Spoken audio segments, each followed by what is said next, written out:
we have a slight problem. Solution. Now this ash tree actually only came down a couple hundred metres from our workshop, so it's pretty sweet that I'm getting to use a bit of it for myself. Planed it, sketched it, and then had to use my bloody jigsaw because I'd just broken my bandsaw blade. Rough shaping. Oh, and I also had to reshape the head. It got loads of metal splinters right where you don't want them. Marked out that. So I've taken the meat out on the router table. Feels good though. That's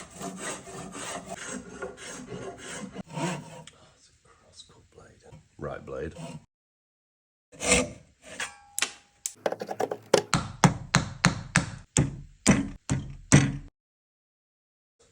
I got too excited when it was finished and forgot to film.